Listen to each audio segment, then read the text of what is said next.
Welcome back to my YouTube channel. So now अब हमने last video में second chapter start किया था।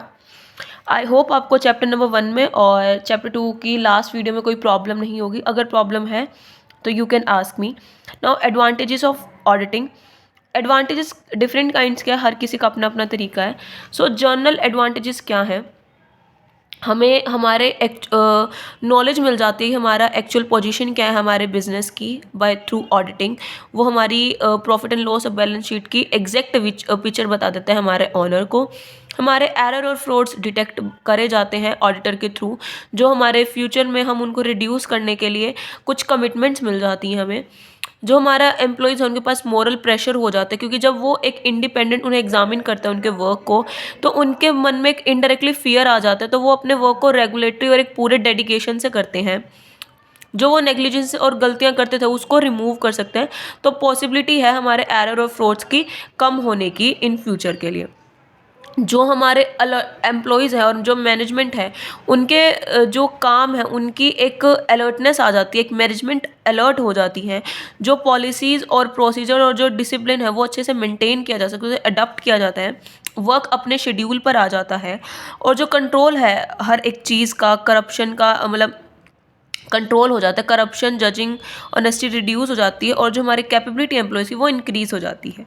Proper valuation of business. जो हमारे बिजनेस है उसकी प्रॉपर वैल्यूएशन कर पाते हैं हम, अच्छे से ऑडिटिंग कर पाते हैं, हमारी गुडविल भी इंक्रीज़ हो जाती है। जो हमारे अकाउंट्स कंसिडर होते हैं वो डिपेंडेबल हो जाते हैं अन ऑडिट के ऊपर, हमारी गुडविल भी इंक्रीज़ हो जाती है, हमारा पब्लिक के अंदर फेथ इंक्रीज़ हो जाता है, और हमारी ऑर्गेनाइजेशन के लिए बहुत इजी हो जाता है लोन्स लेना फाइनेंशियल इंस्टीट्यूशंस अगर हमें ज़रूरत है तो इन फ्यूचर। हमारे हमारे पास एक हेल्प हो जाती है कंपनसेट करने की। जब कोई हमारे पास फायर या थ्रेफ्ट, हमें किसी भी मतलब मिस हैपनिंग की वजह से हमें कोई भी प्रॉब्लम फेस करनी पड़ती है, तो हम अपने अकाउंट शो करके कंपनसेट ले सकते हैं इंश्योरेंस कंपनी से। साथ ही साथ हमें टैक्स पे करने के लिए भी एक कुछ ना कुछ मतलब कुछ हेल्प मिल जाती है, एक ऑथराइजेशन, एक प्रिवेंशन मिल जाती है। साथ ही साथ अगर हमें इंसॉल्वेंट डिक्लेयर करना तो उसमें भी हेल्प हो जाती है। अगर हमारी लाइबिलिटीज़ एक्सीड हो रही हो, एसेट्स हो रही हो, या फिर हमारी कुछ भी हमें ज़रूरत हो, तो हमें बेटर सर्व मिल जाता है कोर्ट के थ्रू। और साथ ही साथ हमें हेल्प मिल जाती है कि हमें कैसे डिविडेंड देने चाहिए, बोनस देने चाहिए। हमारे अकाउंट जो हमारे ट्रुथफुलनेस होती है प्रॉफिट एंड लॉस अकाउंट की, वो डिक्लेयर करने में हमें हेल्प मिल जाती है। और साथ ही साथ जो हमारे वर्कर्स और शेयर होल्डर हैं उन्हें भी करेक्ट अकाउंट मतलब करेक्ट चीज़ें मिलने से उनका भी फेथ और विश्वास हमारे प्रति बढ़ जाता है। हमारे पास वैल्यूएबल सजेशंस हो जाते हैं अबाउट बुक कीपिंग, अकाउंटेंसी, और हम अपनी एरर्स को डिटेक्ट कर सकते हैं और सब्जेक्ट मैटर्स को भी। नाउ वेरियस ऑर्गेनाइजेशन के लिए, एक सोल प्रोप्राइटर के लिए क्या क्या बेनिफिट्स है? Proof in court. अगर सोल ट्रेडर है, जब कोई बाहर से चार्टर्ड अकाउंटेंट आता है और हमारे अकाउंट्स की ऑडिटिंग करता है, तो उसके पास एक फुल प्रूफ प्लान होता है, एक फुल प्रूफ रिपोर्ट होती है जिसको हम पेश कर सकते हैं कोर्ट में, कोई मिस हैपनिंग हो तब। हमारी पार्टनरशिप के लिए काफ़ी बेनिफिशियल, अगर हमें एक पार्टनर चीट कर रहा है या फिर वो कुछ पार्टनर से कुछ भी ऑडिटिंग कराना चाहता है, तो उसके कन्वर्जेशन के लिए एक फुल प्रूफ प्लान एविडेंस के तौर पे हेल्प कर देता है। कंपैरेटिव स्टडी करने में हेल्प करता है अबाउट इनकम एंड एक्सपेंडिचर, जो हमारे लॉसेस हुए हैं उनको भी। और साथ ही साथ हमें एक नंबर ऑफ ईयर्स में ज़्यादा बढ़ने के लिए हेल्प करता है। वेल्थ टैक्स असेसमेंट के लिए हेल्प हो जाती है कि हमें कभी भी वेल्थ टैक्स पेड करना हो या हेल्प हो तो मिल जाती है, तो उसमें हेल्प मिल जाती है। इनकम टैक्स या सेल टैक्स पे करना तो उसमें हमारी हेल्प मिल जाती है, काफ़ी ज़्यादा चीज़ें मिल जाती है, हेल्प हो जाती है हमें ऑडिटिंग के थ्रू। पार्टनरशिप में क्या है? Mutual confidence among parties. अगर day to day partners activities perform नहीं कर पा रहे हैं, म्यूचुअल कॉन्फिडेंस बिल्ड करना है, स्लीपिंग पार्टनर्स है फर्म में, तो उनके लिए जो हमारे अकाउंट्स है डिस्प्यूट्स को रिड्यूस करने के लिए अमंग पार्टनर्स, तो वो ऑडिटिंग करा सकते हैं। और इस वर्क है इंटरेस्ट का, तो इस चीज़ की हिंड्रेसेस रिमूव हो जाती हैं। डिवीजन ऑफ प्रॉफिट करना हो तो आपके लिए ऑडिटिंग करवाना एक बेस्ट तरीका है। हेल्प मिल जाती है वैल्यूएशन बिजनेस और गुडविल करने के लिए। जब आपको रिटायरमेंट होती है, डेथ होती है, तो जो वैल्यूएशन होती है गुडविल्स की, एसेट्स की, लाइबिलिटीज़ में, ऑडिटिंग के थ्रू आपको वो फैसिलिटेट मिल जाती है जो ऑडिटर आपके लिए करके जाता है। पीसफुल सेटलमेंट ऑफ अकाउंट, जब भी अगर आपको डिसॉल्व करनी है आपकी पार्टनरशिप, तो जो आप सेटलमेंट्स करते हो अकाउंट्स की, उसको डिस्प्यूट करने में, सेटलमेंट मतलब राउंड ऑफ करने में, ख़त्म करने के लिए आपको काफ़ी ज़्यादा हेल्प मिल जाती है आपके ऑडिटेड अकाउंट की वजह से। Now joint stock company, joint stock में क्या है, जो कॉन्फिडेंस है शेयर होल्डर्स का अमंग मैनेजमेंट, वो इंक्रीज हो जाता है, क्योंकि उनके पास जो सिलेक्टिव डायरेक्टर्स होते हैं वो पार्टिसिपेट नहीं करते इनकी मैनेजमेंट में, बट उनको इतनी एश्योरिटी मिल जाती है कि आपके पास कंपनी की फाइनेंशियल पिक्चर है, कोई मिसयूज़ नहीं करा जा रहा कंपनी के द्वारा। जो इन easy available in of investment, जो आपकी कंपनी एक्यूमुलेटेड प्रॉफिट या डिबेंचर्स शेयर होते हैं, वो अकाउंट, जो ऑडिटिंग अकाउंट है उनकी जैसे फेथ आता है और आप कैपिटल में ज़्यादा इन्वेस्ट कर पाते हो। डिविडेंड की डिक्लेरेशन करनी हो, उसमें भी आपको काफ़ी ज़्यादा हेल्प मिलता है कि आपको किस क्या तरीके से, किस प्रोसीजर के तो आपको डिविडेंड डिस्ट्रीब्यूट करने हैं, कितने अप्रोप्रिएट रेट पे करने हैं। अमल कमीशन, एब्जॉर्प्शन एंड रिकंस्ट्रक्शन होती है कंपनी की, तब भी आपको काफ़ी ज़्यादा फैसिलेट मिलते हैं ऑडिटिंग अकाउंट से, क्योंकि तब आपके लिए मोर रिलायबल हो जाता है अपने अकाउंट्स को ऑडिटेड कराना। अदर पार्टीज़ के लिए क्या, अगर आपको एनी प्रॉपर्टी पे ट्रस्ट हो पर्टिकुलर पर्सन पे, तो तब आपको काम में करने के लिए असर्टेनिटी मिल जाती है, एक ट्रस्ट वर्दी मिल जाता है। इंश्योरेंस कंपनीज के आगे फुल प्रूफ प्लान होता है आपके पास, ऑडिटिंग अकाउंट तो आपको वो इंश्योरेंस दे सकता है, आपको डिफ़िकल्टी नहीं आती किसी चीज़ के लिए। डिसीजन लेने हो अपने इंस्टीट्यूशन के लिए या फिर किसी पर्टिकुलर मनी लेना हो, तो उसके लिए आपको हेल्प मिल जाती है।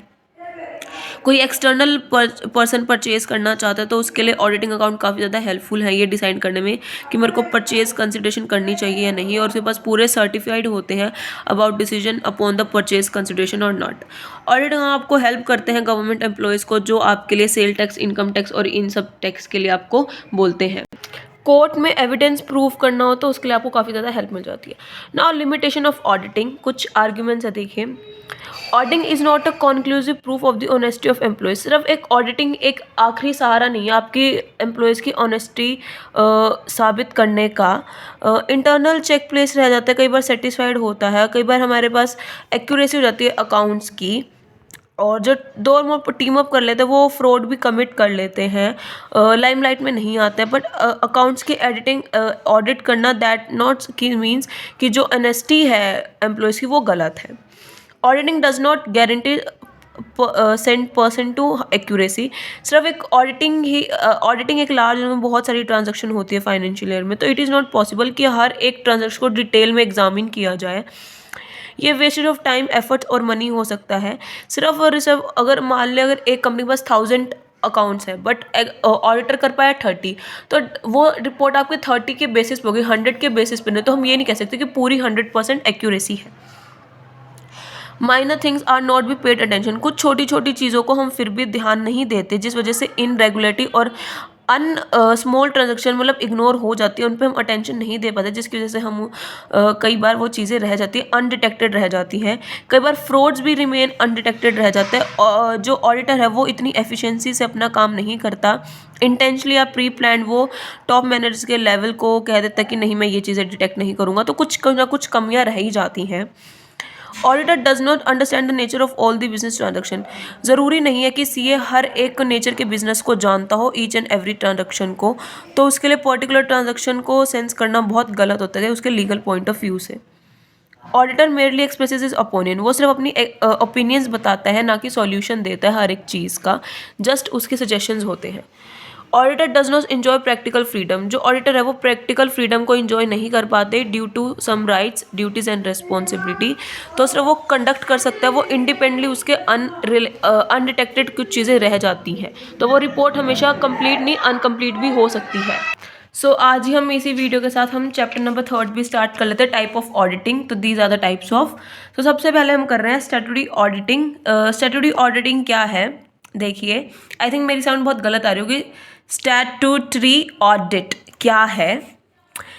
एक ये लीगल एनेक्टमेंट है जो हमारे गवर्नमेंट की तरफ से प्रोविज़न की है, ये मैंडेटरी है हर एक ऑर्गेनाइजेशन के लिए जो अकाउंट्स ऑडिट करवाना चाहती है, ये लीगली मैंडेटरी है, जिसको हम स्टैट्यूटरी ऑडिट कहते हैं। स्टैट्यूटरी जो क्वालिफिकेशन और डिसक्वालिफिकेशन, राइट एंड ड्यूटीज़ है, जो रेम्यूनरेशन है ऑडिटर के या फिर और रिलेटेड मैटर्स है, वो स्पेसिफिक इसके अंदर करे गए हैं, लाइक इन एक्ट्स के according. Joint stock register under companies act 2013, banking companies covered by banking companies of act, मतलब इन एक्ट्स के अंडर करी गई है उसको हम कहते हैं स्टैट्यूटरी ऑडिट, मतलब जो इन अकाउंट्स के अंडर हुई है। Now private audit, private audit क्या होती है, वो एक ऐसी ऑर्गेनाइजेशन की अकाउंट्स की ऑडिट करना जो कंपल्शन नहीं है, उसे हम प्राइवेट कहते हैं। वेदर और नॉट टू बी डन वो डिपेंड करता है ऑर्गेनाइजेशन को, जिसको हम वॉलेंट्री ऑडिट भी कहते हैं। वो राइट एंड ड्यूटीज जो ऑडिट के वो डिटरमाइन करेगा, वो एग्रीमेंट होगा। जो ऑब्जेक्टिव है ऑडिट के वो क्या, डिटेक्शन करना अकाउंट्स की, असेसमेंट करना इनकम से, और सेटिस्फाई करना हमारी गवर्नमेंट को। Know the limits of such audit depend on the instruction of the appointment, जो ऑडिट को दी जाएंगे। 3 के जो ऑडिट है वो सेल ट्रेड अकाउंट्स की होगी, वो नॉट लीगली कंपल्सरी, बट अगर वो करवाना चाहे तो करवा सकते हैं, वो उनकी मर्जी होगी। जो स्कोप होगा राइट एंड ड्यूटीज़ वो कॉन्ट्रैक्ट के अंडर में होगा, सोल प्रोप्राइटर का और ऑडिटर का। क्लैरिफाई करना चाहिए हर एक कंडीशन को, कमेंट्स करना चाहिए वर्क को, और जो वर्क वो रिसीव कर रहा है वो राइटिंग में होना चाहिए ताकि वो लायबल हो। जो पार्टनरशिप के लिए करवाना बहुत ज़रूरी नहीं है, बट करवा सकते हैं लीगल पॉइंट ऑफ व्यू से। बट वो उसके जो शेयर एंड प्रॉफिट है वो डिटरमाइन होने चाहिए, उसके केसेस होने चाहिए, म्यूचुअल एग्रीमेंट होना चाहिए, अकाउंट्स की अच्छे से एग्जामिनेशन होनी चाहिए, प्रोविज़न इंडियन पार्टनरशिप 1932 के अंडर, सेटलमेंट होनी चाहिए, कुछ रिलेटेड डिस्प्यूट्स होने चाहिए। Audit of other individual and institution, कोई अगर ह्यूज वॉल्यूम में इनकम एक्सपेंडिचर कर रहा है अकाउंट्स की, तो वो भी पर्सन असेस करा सकता है अपने एम्प्लॉयज़ की ऑनेस्टी को चेक करवाने के लिए, मेंटेन करा सकता है अकाउंट्स को, और वो बेनिफिशियल है उस पर्सन के लिए जो रेंट कलेक्ट करता है, रेंट मैनेज करता है, उसके लिए सोशल वेलफेयर के लिए वो अकाउंट्स वेरीफाइड करा सकता है। Now government audit, government auditor क्या है, जो गवर्नमेंट के थ्रू से करेंगे। कंट्रोलर आके चेक करता है, जो हमारे अपॉइंट करा जाएगा according article 148 constitution according to 149 के अकॉर्डिंग, वो ऑडिट करेगा, राइट और ड्यूटीज़ परफॉर्म करेगा जो सेंट्रल गवर्नमेंट डिपार्टमेंट के हैं, और जो वो अकाउंट्स को वेरीफाई करेगा गवर्नमेंट के अंदर जो सीनियर जूनियर है उनको भी कंसिस्ट करेगा, क्वालिफाइड होना चाहिए, डिपार्टमेंट के लिए सेपरेट, मतलब इस इंस्टीट्यूशन के अंदर वो काम कर सकता है। ठीक है। इंटरनल ऑडिट क्या होती है कि जो ऑर्गेनाइजेशन है उसके अंदर से कोई अदर एम्प्लॉय को अपॉइंट कर दो आप ऑडिटिंग के, उससे वही पर्सन एरर और फ्रॉड को डिटेक्ट करेगा, मैनिपुलेशन करेगा अकाउंट्स की, और उसको परमानेंट ऑडिटर रिसीव सैलरी देनी पड़ेगी, एग्जामिन करेगा, एम्प्लॉयज़ अपॉइंट करेगा उसकी कैपेसिटी का, मतलब ऑर्गेनाइजेशन के अंदर ही आप किसी को कर लेते हो एज अ ऑडिटर, तो उसको हम इंटरनल ऑडिटिंग कहते हैं। इंटरनल चेक मतलब एलोकेशन ऑफ वर्क की एलोकेशन करना, नेसेसरी नहीं है इसमें कि वो चार्टर्ड अकाउंटेंट ही हो, सिर्फ उसका इतना काम होगा कि वो अकाउंट्स को एग्जामिन करे, रिमूव करे, मतलब उसके एम है कि वो एक्यूरेसी इलेगुरिटी को रिमूव करे, जो भी को करे, और उसको अपॉइंटर को ऑडिट एक्सटर्नल ऑडिट करके सजेशन दे कि क्या क्या इम्प्रूवमेंट्स करनी चाहिए। जो इंटरनल ऑडिट है वो हम डिटेल में भी करेंगे इन द आने वाले चैप्टर्स में। According to practically complete audit क्या होती है, कंप्लीट ऑडिट वो होती है जिसको हम स्पेसिफिक पीरियड ऑफ टाइम पे करते हैं, इसके लिए कोई ट्रांजैक्शन या कोई अकाउंट रिलेटेड रिमेन अनएग्जामिन रह जाते हैं, उसको हम कंप्लीट ऑडिट कहते हैं। लाइक उनको टोटली स्टार्टिंग से, मतलब transaction entries book, total balances, voucher, documents को एग्जामिन करना, और ये हर एक कंपनी के लिए कंपल्सरी होती है, उसको हम कंप्लीट ऑडिट कहते हैं। पार्शियल ऑडिट कौन सी होती है, जिसमें हम बुक्स ऑफ अकाउंट को करने की जगह हम पर्टिकुलर स्पेसिफिक पार्ट को ही एग्जामिन करते हैं, पर्टिकुलर पीरियड पे ही एग्जामिन करते हैं, उसको हम पार्शियल ऑडिट कहते हैं। For example purchase book, sale books, cash book, इनको एग्जामिन करते हैं लाइक नवंबर, दिसंबर, जनवरी में। और कोई भी पार्शियल ऑडिट नॉट प्रैक्टिकली, मतलब इनको ही करके हम कंक्लूजन निकाल लेते हैं, अचीवमेंट देते हैं स्पेसिफिक को, और इनको स्पेसिफाई करके एक रिपोर्ट तैयार कर देते हैं कि आपको कहाँ पे क्या करना चाहिए, कहाँ नहीं, जहाँ जहाँ डैमेजेस हैं उनको बता देते हैं। ठीक है। कॉन्टीन्यूस ऑडिट क्या होती है, जिसको हम हर रेगुलर ईयरली मतलब करते रहते हैं डेली बेसिस पे, और जो ऑक्यूपाई करता है बुक्स को रेगुलर बेसिस पे, इरेगुलर इंटरवल्स पे वो करता है, जिसकी डिटेल चेकिंग होती है। According to R.J. William, a continuous audit is one where the auditor and his constantly engage in checking the accounts during the whole period and where the auditor his staff attends at regular interval during the period, मतलब daily basis पे check करना।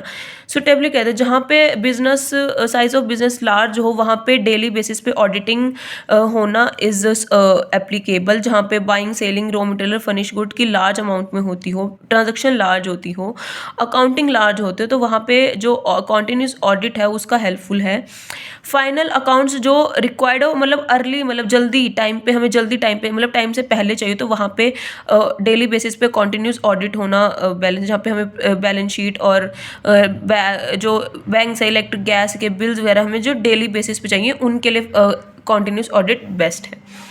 जब हमें internal checking system unsatisfied लगता हो कि हम नहीं चाहते कि हमारा कोई अंदर का ही बंदा चेक करे, तो हमें कॉन्टिन्यूस ऑडिटिंग ज़्यादा यूजफुल लगती है ताकि हम अपने सिस्टम को सेटिस्फाई करके हमारी टेस्ट चेकिंग को सेटिस्फाई कर सकें।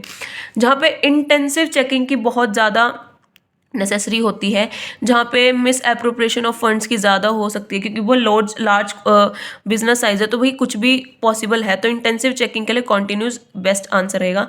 इंटरीम अकाउंट्स की ज़्यादा जरूरत पड़ती है, मतलब मंथली, क्वार्टरली, हाफ ईयरली और अदर टाइम, मतलब सेल परचेज की ज़्यादा जरूरत हो उन अकाउंट्स की, कॉन्टिन्यूसली ऑडिटिंग वहाँ पे बेस्ट है।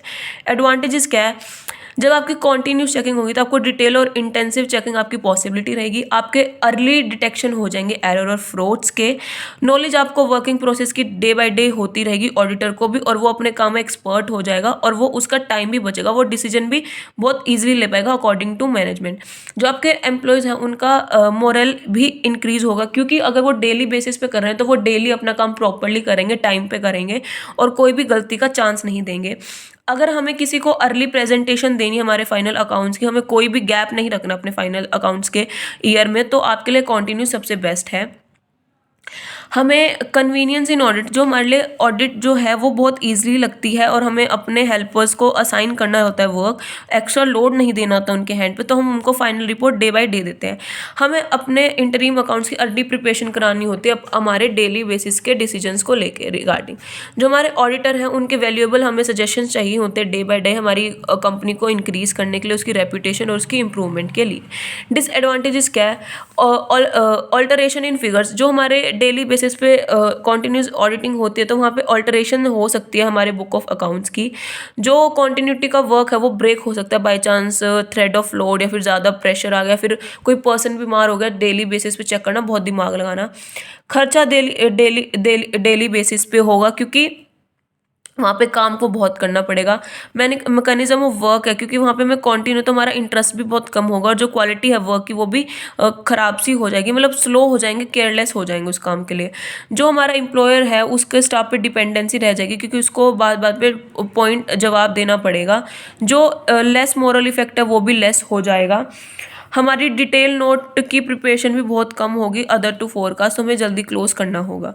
प्रिकॉशंस क्या क्या है, हमें अपने एम्प्लॉयज़ को इंस्ट्रक्ट करता रहना चाहिए, सीक्रेट टिक मार्क करते रहने चाहिए, नोटबुक का यूज़ करते रहना चाहिए, इम्पर्सनल अकाउंट्स को भी चेक करते रहना चाहिए, एक सिस्टमेटिक प्रोग्राम बना देना चाहिए ताकि हमारी ऑडिटिंग एक सिस्टमेटिक मैनर में होती रहे, और जो प्रोग्रेस टेबल है उसको प्रिपेयर करते रहे, साथ साथ हैंड रिटन नोट्स बनाते रहें ताकि ऑडिटिंग कंप्लीट हो जाए, और अपने ऑडिट स्टाफ को चेंज करते रहे ताकि वो मतलब जो हमारी डिसएडवांटेजेस है वो उससे हम प्रिकॉशंस ले सकते हैं। ठीक है, तो बस आज के लिए वीडियो को इतना ही रखते हैं, तो वीडियो को लाइक शेयर कमेंट कर देना, चैनल को सब्सक्राइब कर देना।